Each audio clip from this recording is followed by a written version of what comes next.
What is up, guys? Mr. Star75 here today, and today we're going to be reviewing Dragon Ball Super Episode 31.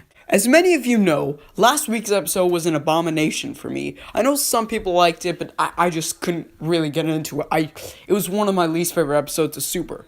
This episode, on the other hand, it's actually pretty good. Sure. It's not as good as 30 and, or no, sorry, not 30, that sucks, 28 and 29, but this episode still is pretty good. I mean, think of it like the first two episodes. Not much action, but it pays it off without all that humor and Toriyama-esque stuff. Think of it like that. Although, to be honest, I was more excited for the episode 32 preview than the actual episode. Don't get me wrong, this was awesome, but the 32 preview, it already shows all of the fighters on Universe 6 and Monaka. Now, he didn't appear in this episode. This episode was kind of fillerish, but, we got a little bit of it. I mean, and I consider it a good episode. Just because it's filler, this applies to all anime, just because it's filler doesn't really mean it's bad. Now, there can be examples of filler done good and filler done bad. Now, I haven't read the manga, yeah, I know. But, yeah, I haven't read the manga, but from what I've heard, this episode was also kind of in the manga, so, yeah. But on to the filler thing. If you can at least make filler entertaining, then it's all good. Like, I don't know if you remember, but in the original Dragon Ball Z, the scenes with, like, Pikkon and the Otherworld tournament, that wasn't in the manga, but we still really enjoyed it. Now into the episode. The episode was... yeah. Alright, first things first, it's mainly about Jaco and Bulma. They're going to Lord Muno. Sorry, I meant Zuno. But anyways, they go to Zuno's planet to ask... because Jaco tells them that Zuno is pretty much like the almighty, whatchamacallit, like he knows so much. He has all this knowledge, and yeah, it was like, they're pretty much they're gonna ask where the 7th Super Dragon Ball is. Now they do go, and...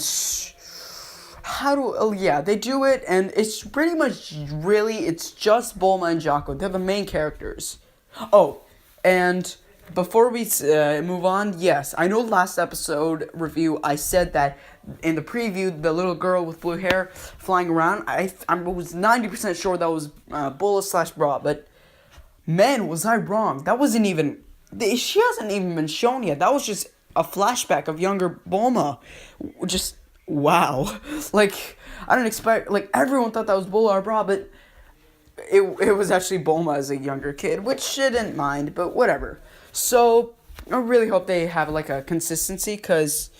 yeah, alright. They go to Lord Zuno, blah, blah, blah, stuff like that. They just have it's a fun and well-balanced episode. So, Jaco and Bulma, they run into a guy who claims to be Lord Zuno, but he's not. He looks kind of like, Ginyu Frog, but red instead, and, like, I'm pretty sure he was in the movie adaptation of Resurrection F. I don't remember, I haven't seen it in a while.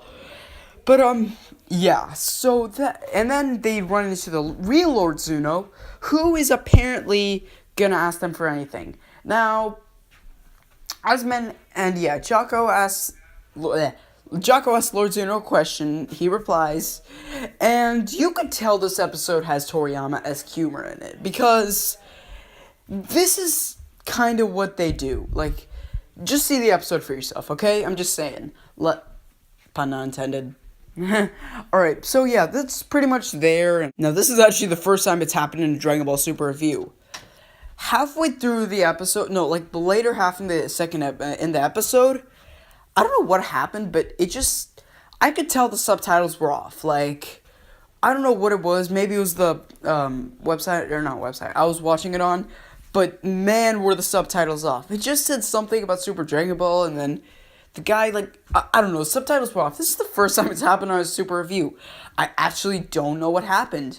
So, yeah. What I do remember, I think I don't know if it was coincidental or anything, but the moment he said that, or not he, whatever, she said that, it just, I don't know, the subtitles were kind of off, so I couldn't really tell what's happening, and I doubt that's what really happened. So, yeah. Alright. And that was it. They go back home, and Vegeta. There's a Vegeta and Bulma moment in this episode, so I know Maria, Miss Stevie Z Babe, is going to be happy about that.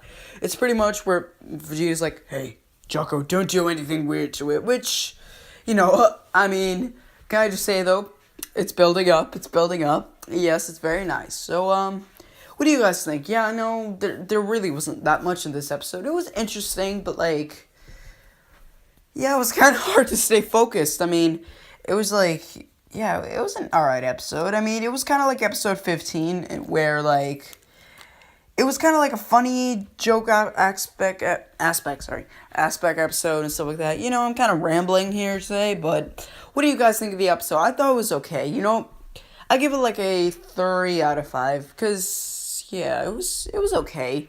Not that bad, but the best part was episode 32 preview. Oh my gosh, it looks so good. And hopefully they saved up their budget for this this arc right here, this Champa arc. So, yeah, what do you guys think? Did you like this episode? Did you not like it? Leave a comment down below what you think. Anyways, thank you for staying through the end of the video. Mr. Star 75 out. See you guys.